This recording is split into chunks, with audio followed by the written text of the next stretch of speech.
Hey, you're listening to the Smoke Meat Podcast. I'm your host, Brad Pittman. Smoke Meat's brought to you by Joe's Underground at the corner of 8th and Broad in Augusta, Georgia, in the bottom of the Lamar Building. Man, Jeremy and the gang make you feel like you're at home every time you go in. They're such great people, they know how to make you feel right. So remember, I goes to Joe's and so should you. That's Joe's Underground, the corner of 8th and Broad in Augusta, Georgia, in the bottom of the Lamar Building.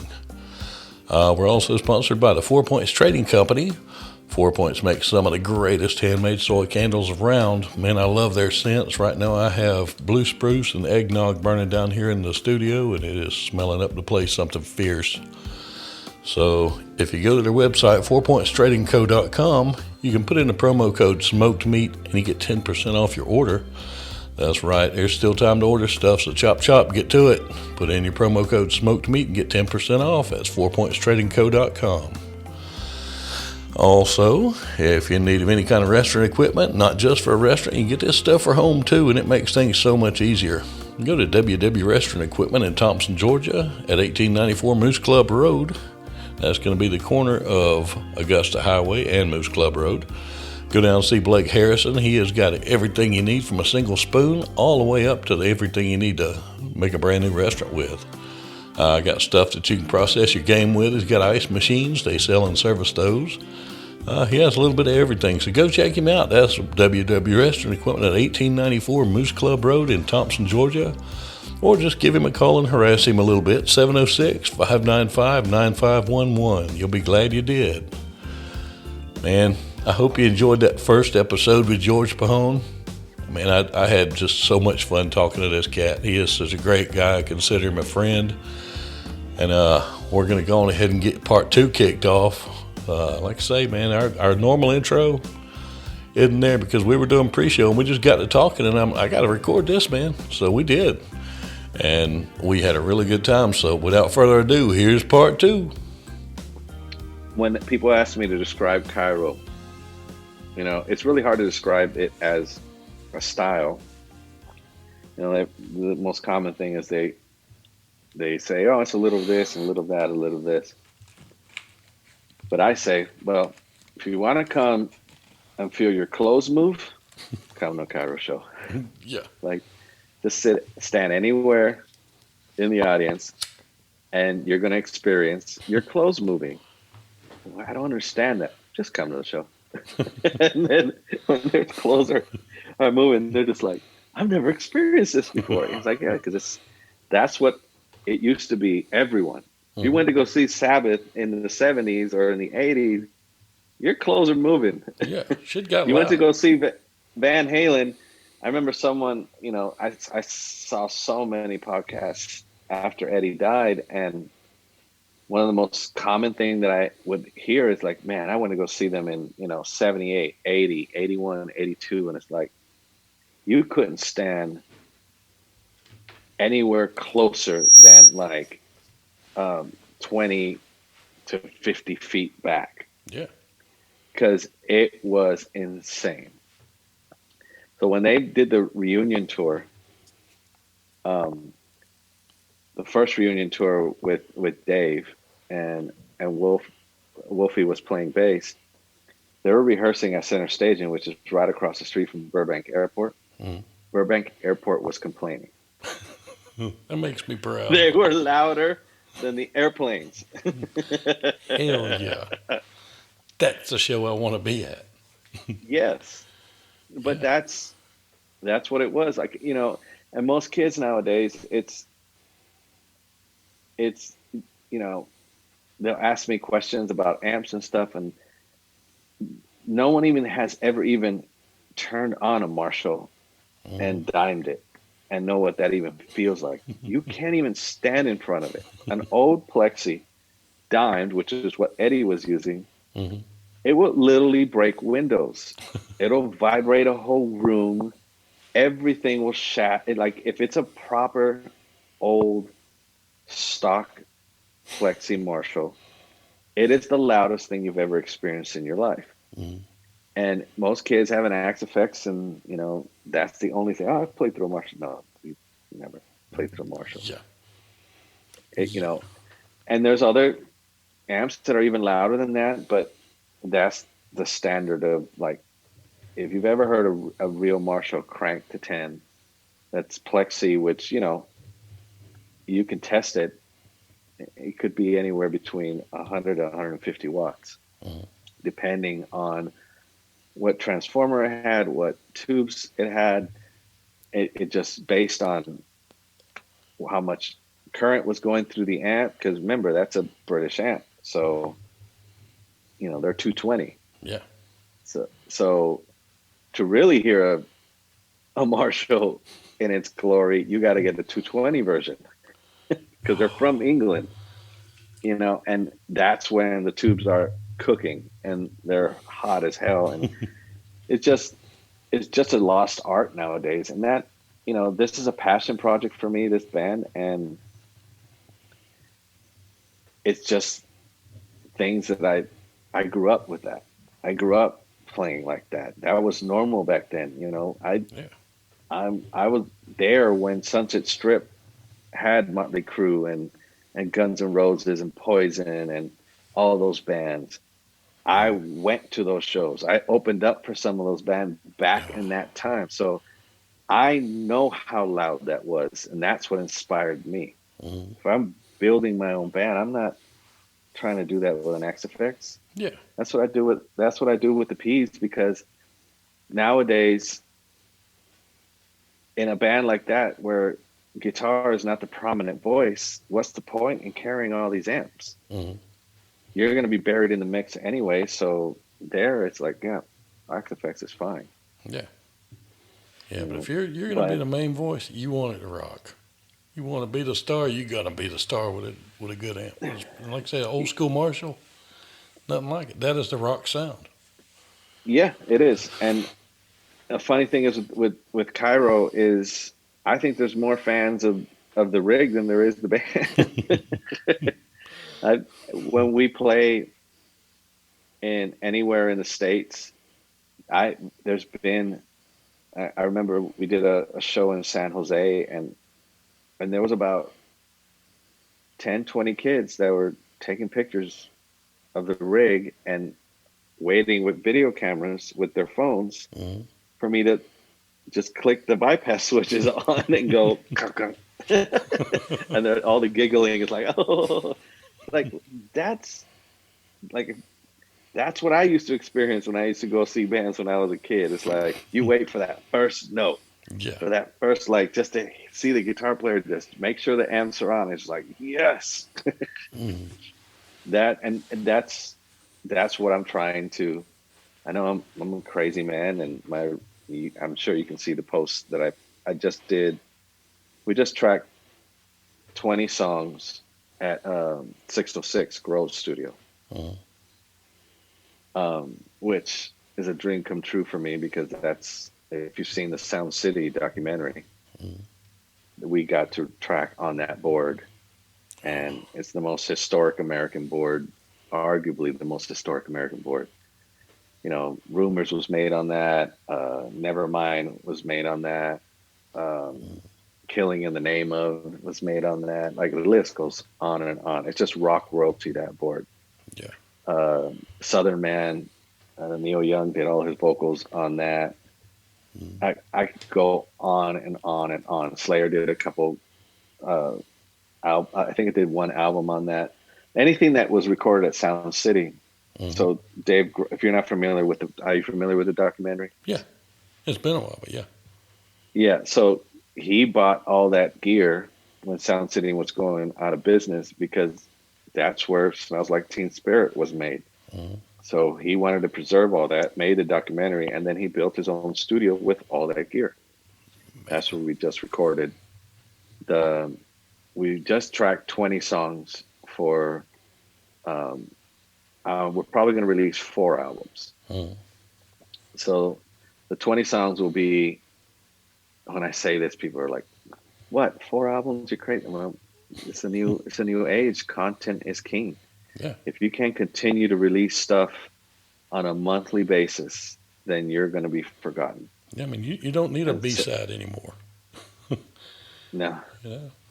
No, and what I did when the pandemic started, I was already doing it. So pandemic for me wasn't, it was just someone telling me you have to continue to do what you've already been doing. Mm-hmm. So Nick and I, Nick is my partner in Cairo, we decided that, okay, well, let's start writing for this, the new records. And when we started, I said, well, okay, well, let's write a lot. Mm-hmm.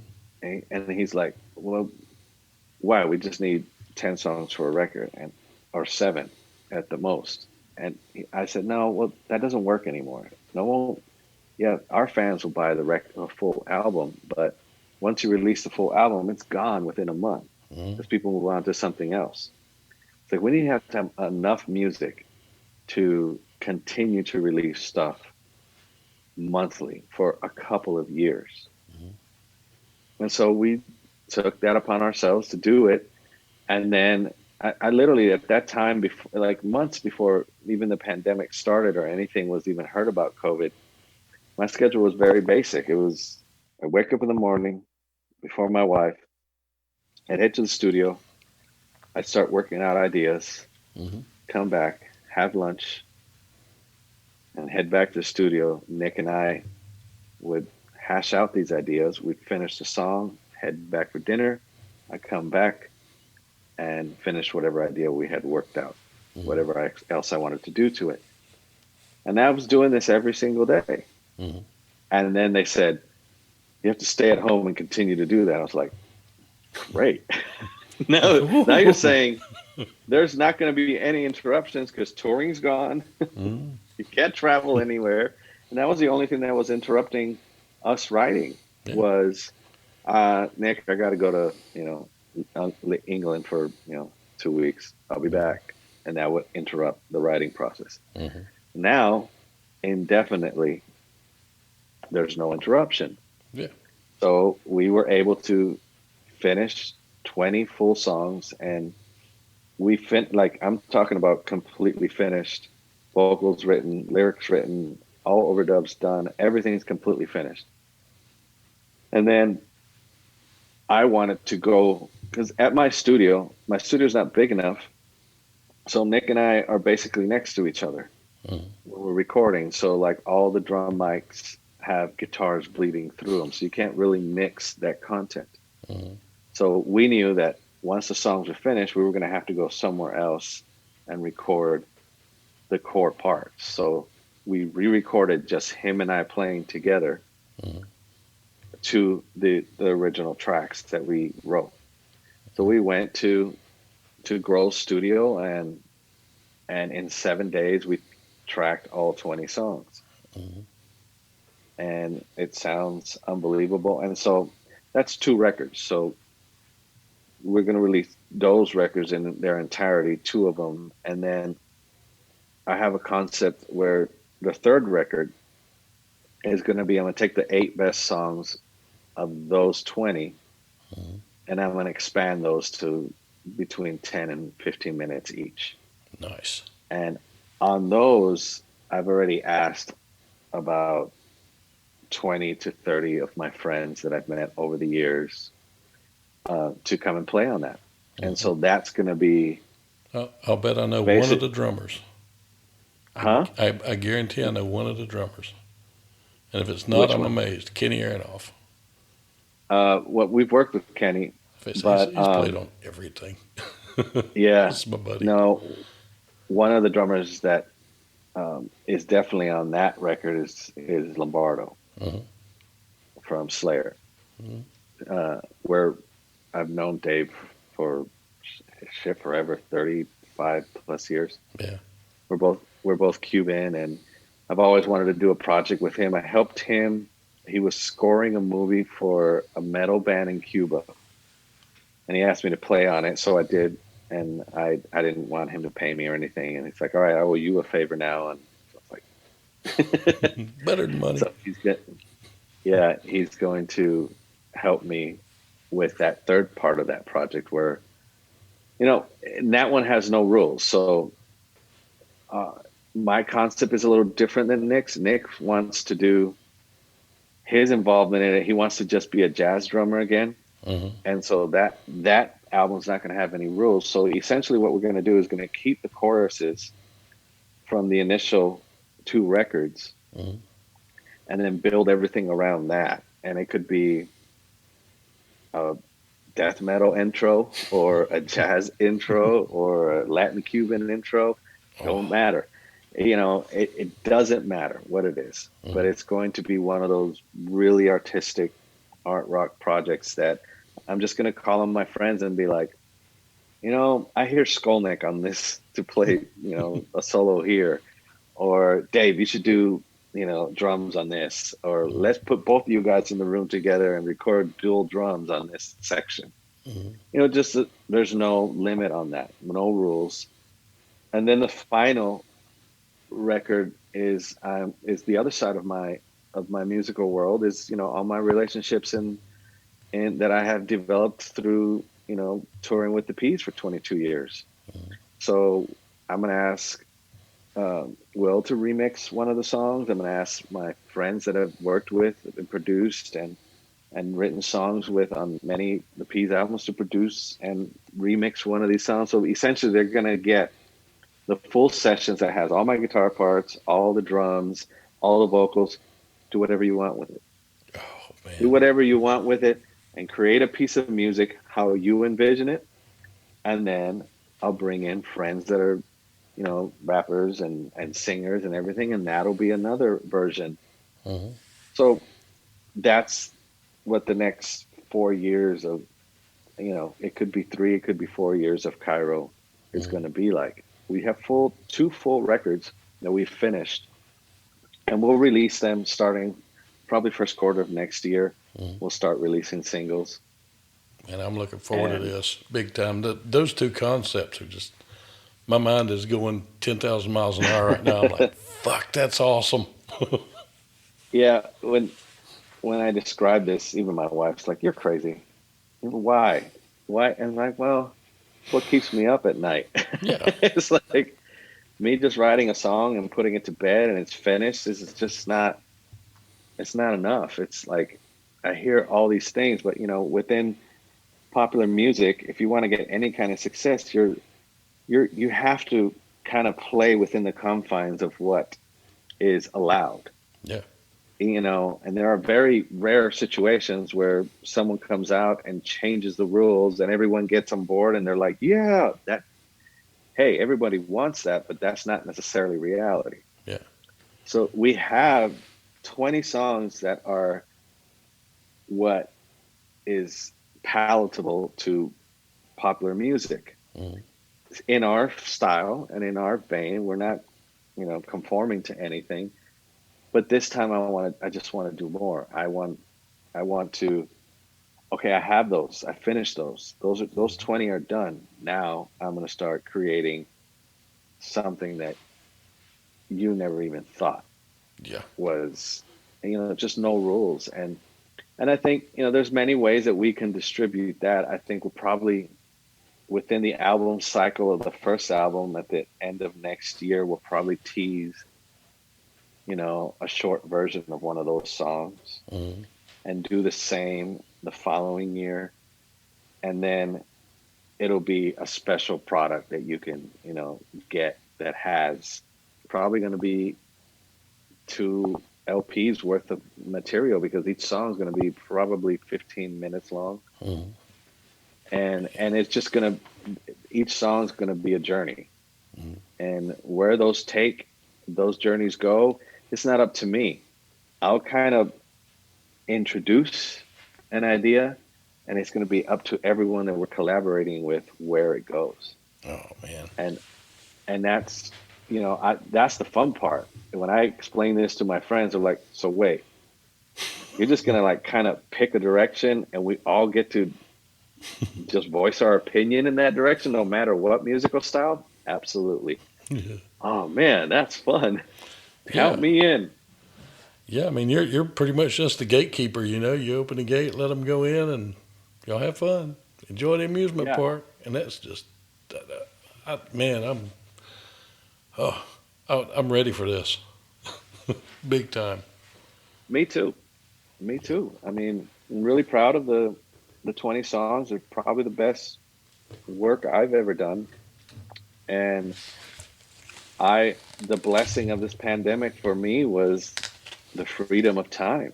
Yeah. Most of the time, what would interrupt any kind of album or creating for me was responsibilities. Like I know that I have to leave on Sunday for a 2-month tour.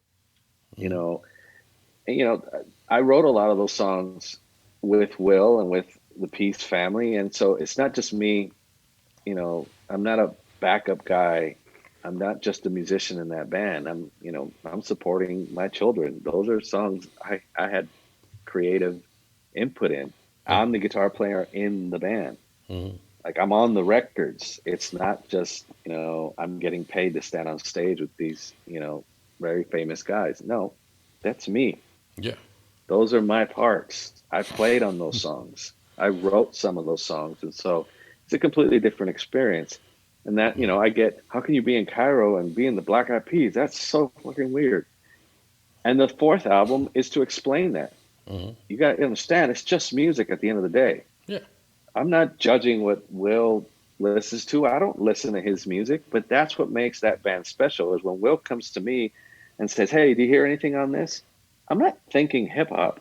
Mm-hmm. I'm thinking me. Yeah. It's just what comes out of me. And he'll be like, "Ah, not that. What's that?" Just riffing here. Yeah, yeah, yeah. Do that. Mm-hmm. That's what makes the record. Yeah. He was, how my writing relationship with Will started is very unique one. At that time, when this was like, I joined the band in 1998, October of 98. So I've been there since the very beginning, album one. The Peas didn't get famous until album three. Mm-hmm. So we were just poor touring musicians, all of us. We would tour for 3 months and come home and have enough money to pay rent until the next tour. Mm-hmm. And if that next tour didn't come soon enough, you'd have to go out and get day jobs. You just couldn't, we weren't selling records. Yeah. At that point, the first album sold, I think, 250,000. The second album sold 250,000, and that wasn't a success. Yeah. Because a success at that time was 1 million physical copies. At the worst, gold, which was 500 physical copies. So the Peas were not commercially successful, other than they were artistically successful. So like they were respected in the hip hop community, and the albums would get great reviews. So those great reviews would lead to sold out shows. Mm-hmm. So we were playing sold out shows. And so at first I was just a touring musician with the Peas because I didn't play on the first album. And then Will asked me one day, "Hey, do you write?" And I was like, "Yeah." He's like, "Can you come by the studio tomorrow?" Because he had signed the singer at the time was Kim Hill, and Interscope gave him a record label. So his first artist he was going to develop an album for her. Mm-hmm. And so he wanted me to come in to play Stairway to Heaven. They were going to sample Stairway to Heaven. The forbidden riff. And yeah, and he wanted me to replay it so he wouldn't have to pay for the sample, because he knew Led Zeppelin wasn't going to say yes. Mm-hmm. And so I came in and played that. He's like, "Wait a minute. You play all that kind of stuff? You know how to play all that old rock stuff?" I was like, "Yeah, man." It's like, it's what I grew up on. "Can you come back tomorrow?" I'm like, "Sure." I come back, and when I get there, he's like, "Come on, come with me. I'm going to go to the record store." Well, this kid gets it. We get in his car, and he drives to Tower Records when it was still open back then. Mm-hmm. And he buys about $500 in CDs. Damn. And he'd come home back to the studio, and he put in that CD, and he would listen, click, click, click, click. Oh, that's kind of cool. He'd sample it. And I sat there and I was like, "Why are you sampling that?" He's like, "What do you mean?" "I could play something like that, and then you don't have to pay for that sample." "Okay, do it." I'd play something like that. He's like, "Oh, wow. Okay, let's do it again." That's how we started writing. And he would, even to this day, I worked with him less than a month ago on there's an Aretha Franklin documentary movie, biopic movie coming out that Jennifer Hudson is playing Aretha. Yeah, filmed about 20 miles north of me. Will and I did. Will produced, and I played on the finals scene in the movie and it's the title cut of the movie. Even then, he's putting in a CD and going like, George, play something like this.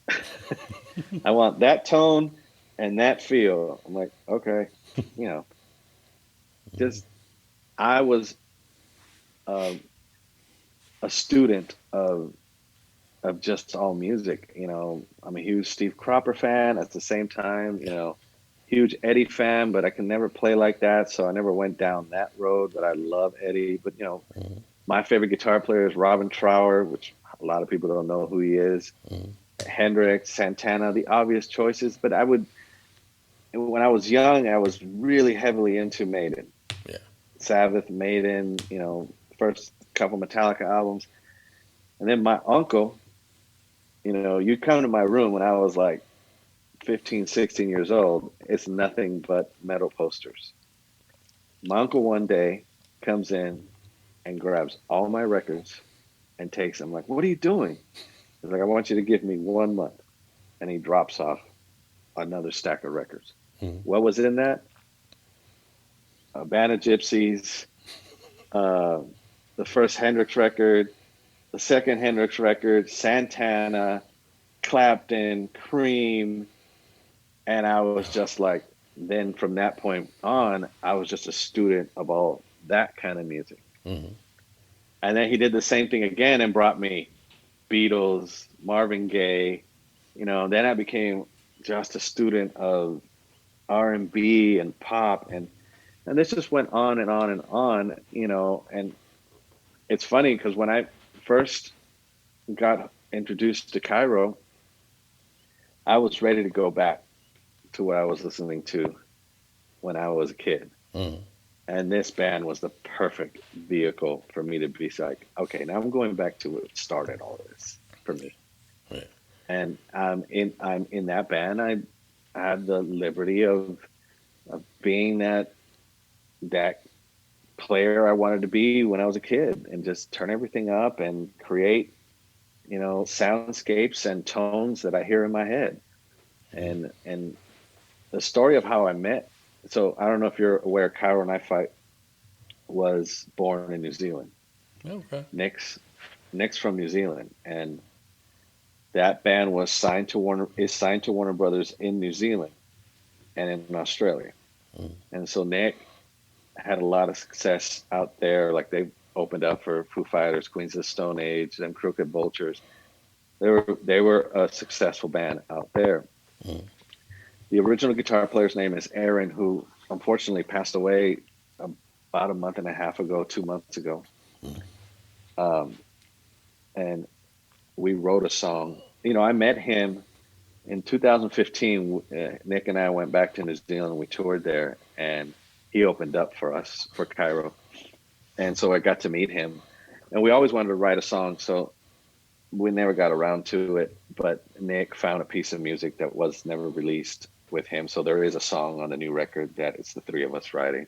So it's the only one that will ever exist with all the members of Cairo Knife Fight. Man. So when Nick,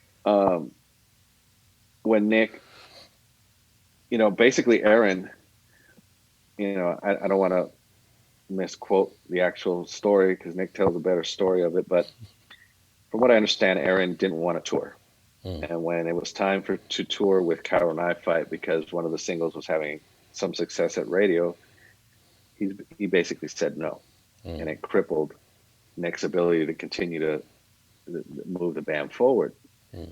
So he tried to do it without him, and he flew to America and wrote with a bunch of writers, and that was the very first full-length album that Cairo Knife Fight put out. Before that, it was just 2 EPs that Aaron was a part of. Aaron had some writing on the first full-length album. It's called Colossus. But most of that was Nick flying all over basically the world, writing with people that he could get hooked up with to write with. Mm-hmm. When that was finished, him and his wife decided they were moving to America. And so essentially, I met Nick in my backyard. Mm-hmm.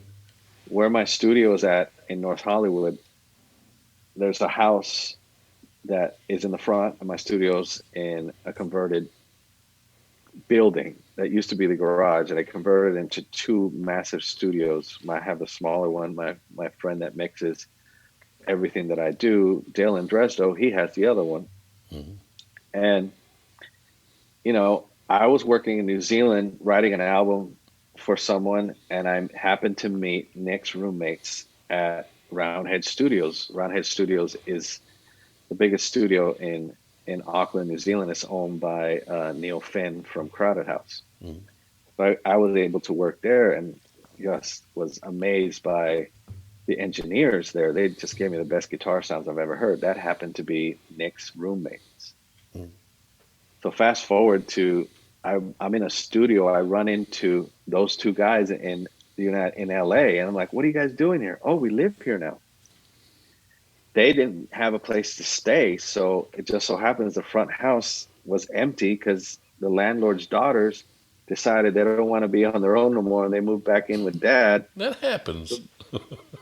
Empty house. Yeah. And so I said, "I have a place for you guys to stay." They moved in. There was one roommate left, so they had a third roommate. And then a month and a half later, they asked, "We have our friend, closest friend coming," and that was Nick Gaffney. And so that roommate got 60 days notice, and Nick moved in. And I was literally producing. I got hired to produce these two cops that had a rock band that kind of sounded like Tool, and they wanted to sound a little bit that way. So I was producing it. They paid me to produce it. And Nick was sitting in the backyard, and he's like, "Who's playing drums in there?" It was a friend of mine, and he knew the drummer, and I was like, "Can I meet him?" "Yeah, sure." And then he said, "Who's playing guitar?" I'm like, "Oh, I am." "Wait, you're playing that heavy stuff?" I'm like, "Yeah, man, I never bought a hip hop album in my life." Mm-hmm. I grew up on Maiden and Sabbath, and he asked me to write for Cairo Knife Fight. And that's when I first got introduced to the band. I was literally in my bedroom watching every YouTube live video of those two playing. My wife came home and she's like, "What's that?" Mm-hmm. I said, "This guy asked me to write with him." And he's like, "That's the band you should be in. That thing that you always say that you want to do?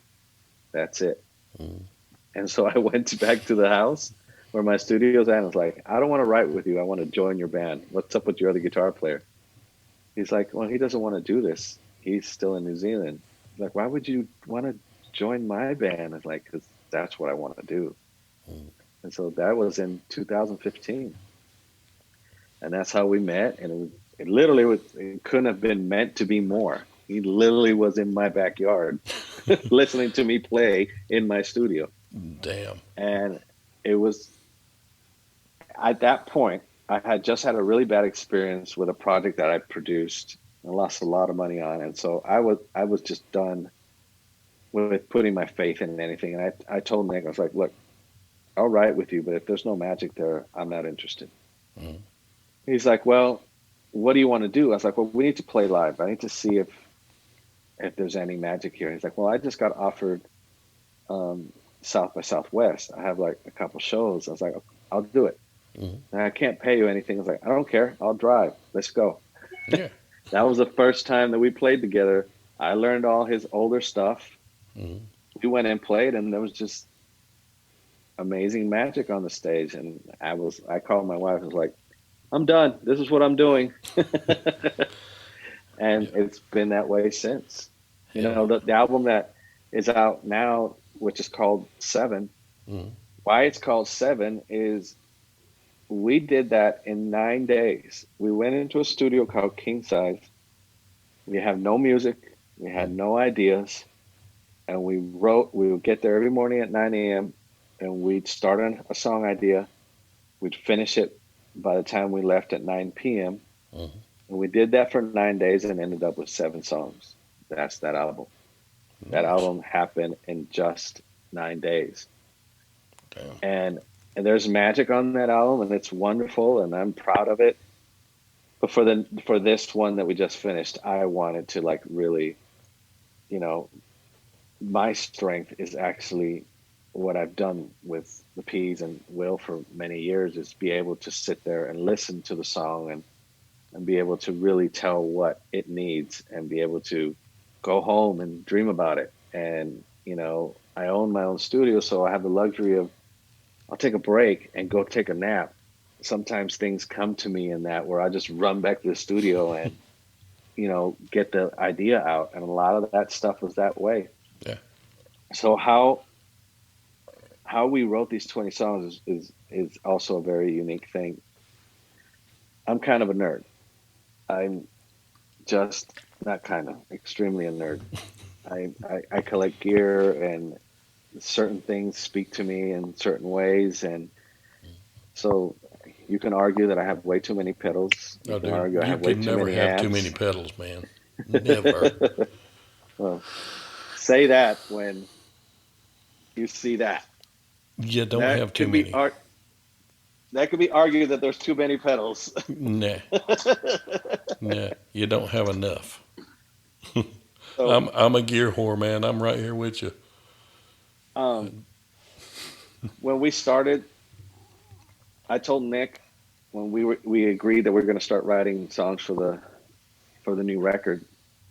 I said, well, I need like a month before we can start. He's like, for what? It's like, well, I need to soundscape. It's what I call it. I need to sit with all this gear and start investigating tones, sounds. Mhm.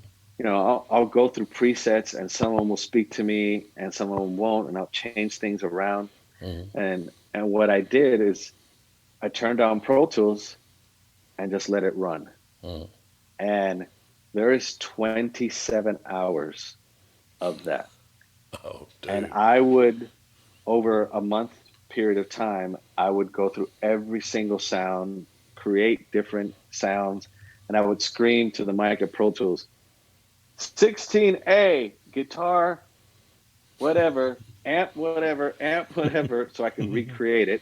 Then I'd Mhm. get on an iPad and write notes to myself Mhm. with all those preset numbers and the the number on the Pro Tools where it was at. Mhm.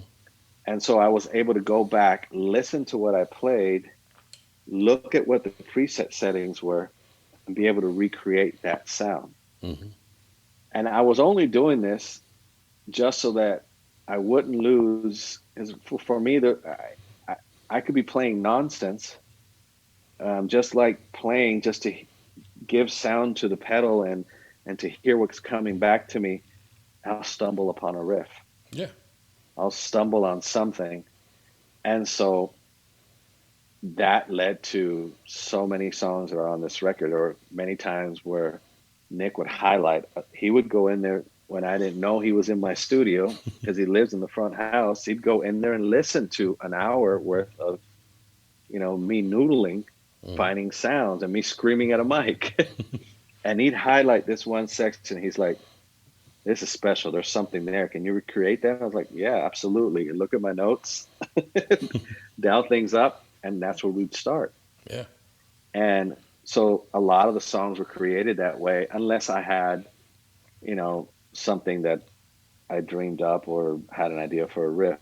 And he had some ideas for riffs too. But there's a good 5 to 6 songs that came from those 27 hours. And now what's fun about that is documented. So Mhm. at some point I'll take a picture of how crazy these notes are. There's like 7 pages of Yeah. the nerdiest shit you ever want to read ever, and what it says to me is like, this feels like Andy Summers on Walking on the Moon if he would have used this preset. And those are like the descriptions that I would write to myself. Mhm. And then I'd be able to be like, oh, so I need to play these kind of chords and play this kind of rhythm in order for that to work. Mhm. The problem with that is when you stumble on a sound, if you don't play what you played then, it's never going to speak to you the same way again. Yeah, It's going to be like, why did I pick this? yeah, And yeah. so, in my own little nerdville of, reminding myself of what I was inspired by, that led to an enormous amount of material and songs and a very cool thing that we're going to be able to share with later. Like, I'll probably take pictures of that and include it in like print it out, Mhm. laminated, and included in that third version of the record where now there's 15-minute version of these songs. Yeah, I revisited those 27 hours. Yeah, that'll be amazing. Oh man, dude, I'm having a freaking ball. You know, you're welcome on here anytime. Thank you, man. Anytime. I don't I care appreciate it. when. All you gotta do is call and say, "Fat boy, let's record," because I'm all in, dude. I'm all in. But yeah, we've gone like an hour and a half. I may wind up making this bitch a Yeah. two-parter because I'm gonna, like I say, I'm ain't doing this in the traditional way where normally I'll say, "Okay, we're gonna record," and I'll say, "So, how are you?" and all that. We're just Well, gonna jump before into this bitch. So before I go, I'll explain the relationship between Andrew and I. that'll work. That'll work. Um, so Nick and I played the very first version of this concert that happened in Spain. We backed up Andrew in Spain Hmm. for the very first I Am No Joke hashtag I Am No Joke concert. And that was just an Andrew concert, but it was quite the event. He had, I'm sure you've seen his Instagram where he shows those cars that have the hashtag on the side of it. Yeah, Yeah. we were driving all over Spain in those cars. Nice. He got that company to, paint the hashtag on the cars. They raised a bunch of money, Hmm. and this was before the movie came out. And so my best friend Dylan, who he mixed everything that the Peas did. He's still mixing everything the Black Eyed Peas have done, including some of the biggest songs that I had was lucky to be a part of. And then he's mixed everything. He mixed the Cairo record, any projects I've ever done. So he hit me up one day. He's like, "Hey, I'm working with this kid, and he's great, and but he needs his Jimmy Page. He needs his Stephen. He needs his guitar guy." And I'm like, "Well, that's intriguing." And I was like, "Well, play me some of the stuff." And I really liked the stuff. And so Dylan set up the session, and Andrew came to my studio. Dylan engineered it, and I played on like 9 of his songs. And he filmed that, and he was blown away with the soundscapes that I was creating on the spot and the sounds that I was doing for his. And that started the relationship. And he started asking me to play on most of his concerts in LA. And that led to me bringing in Nick. And so Nick and I did quite a few shows backing him up. So essentially, he was being backed up by Cairo Knife Fight. Mm. And then as we became closer, Cairo started doing a residency in our bar. He came to one of those shows and just stood in the front of the stage with his mouth down here. He's like, "Oh my God, I've never experienced anything like that in my life. You Mm. guys are insane. What is this?" I was like, "Well, that's my band." And so he's been just a champion for us ever since he saw us perform once and his clothes got moved. You move close, shit happens, man. Yeah, and so he visited me out here recently in Vegas, because he's one of the guys that's like, "I need a break, man." I was like, "All right, I'm send you a plane ticket, come out here and just hang out with me for like 3 days." Mm. And he literally left so refreshed. He made this concert happen. Nice. He literally made that. He's like, "Dude, I made this from nothing after I left Vegas chilling with you." It's like, this pandemic has it's been hard on everyone. And if you don't have that creative outlet, I've been very blessed and lucky that I have all this gear to be able to just lose myself. And, Mm. that instrument is my therapist. Yeah. It really is when I feel frustrated for any reason or I'm having a bad day, I'm gonna just turn an amp up Mm-hmm. and play whatever comes. I turn on a session and press record, and I have that to go back to listen to. It's like almost like listening to the tapes of a therapist session, Yeah. and not everyone has the luxury of being able to do that. And so it's one of the things my wife and I wanted to be able to do and why we left California because, to live in California, you essentially have to be rich. The Mm-hmm. property taxes are so high. It's so expensive there. And we weren't able to host anymore. And it's Mm-hmm. one of the things that we love to do. We love to host. We love to bring people and have, create a dinner and create an atmosphere with music and good bottle of wine or whatever your choice of liquor is and just have a wonderful evening. Yeah. We couldn't do that in California, so we decided to leave California so that we can get way under the overhead so that we can start doing that again because it was something that we really missed. And it was something that I was able to do when, the songs I was writing were selling physical copies. So it was a different kind of income. Once that was gone from the world, you no longer can rely on that. So I decided to just let's go somewhere we know what comes in from my writing still. And so we live way under that Mm-hmm. so that we can do stuff like that. And, I was able to just send Andrew a plane ticket and he'll come out here and Mm-hmm. come chill and it led to this, which is a wonderful thing. Yeah. All I did was give that kid some brain space. Yeah. And And that's all you I need played him, sometimes. I played him all the new Cairo stuff and he was just like, oh my God. And you're going to record this at Grohl's studio. So it's going to sound better than that. I was like, yeah, it inspires, and, Yeah. and that's what this is all about. Yeah. Sharing and being able to get inspiration from him, which leads to me inspiring and writing another piece of music, which leads to him doing this amazing concert, Mm-hmm. and that's just what it's all about. And it's hard to do that now for everyone because people are stuck at home and it can get overwhelming, Yeah. Big time. So I'm one of the lucky ones that can rely on that piece of wood with six strings that is Mm-hmm. my solace. Yeah. I used to work for a county ambulance service. It's way out in the middle of nowhere. It was Washington County. And it was about 50 miles from where I lived at. And on the way home, out in the middle of nowhere, they had these two bridges. They called them the twin bridges. And one of them, you could actually pull off under it and, sit and fish or whatever. And whenever I would have a bad shift, I would stop at that one in the mornings. And I had that one guitar I was telling you about, that AXL. And I had a little pig nose amp. And remember the Line 6 Yeah, the Bean, that just the yeah, effects processor? I yeah, had one of those, and I would just sit under that bridge and play for just an hour. Just nobody there, just gibberish, but that just healed the soul. yeah. It does.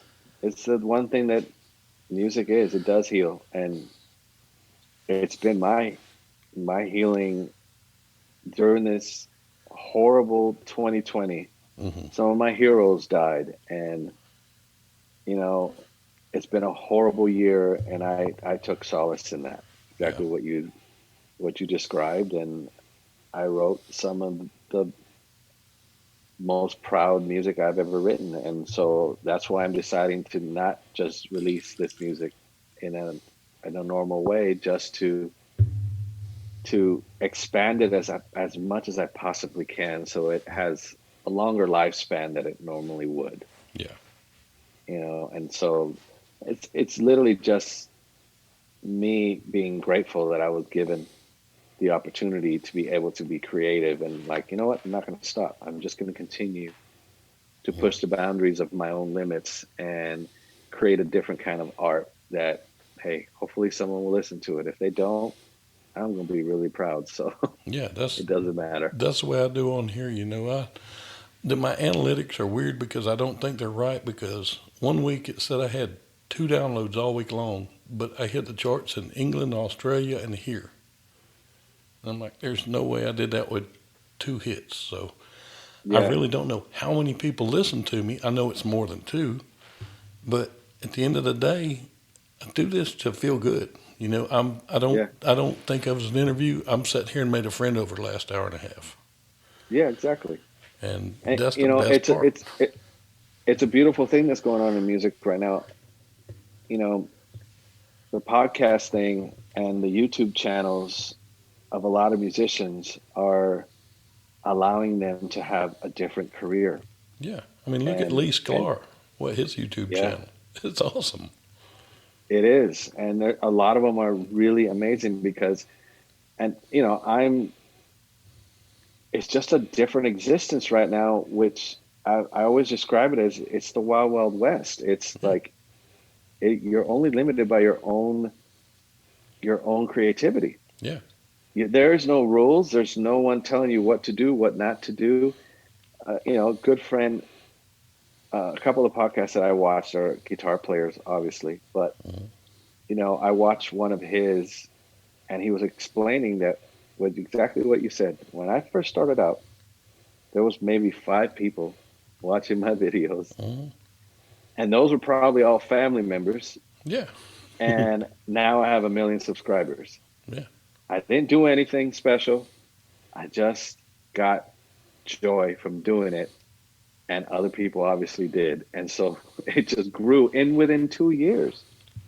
And that's mhm, beautiful. And to me, it's like, well, now you don't need, you know, the label to give you permission to do this, and you have all these rules, and people are stopping touring, and they're just living in this space, in yeah, this world, and they're having probably the best life they've ever had because they have the freedom to do whatever they want. They can be as creative as they want, or they can be as minimalistic as they want, yeah, and it's still okay because you have an audience, and that audience, the only thing they ask of you is content.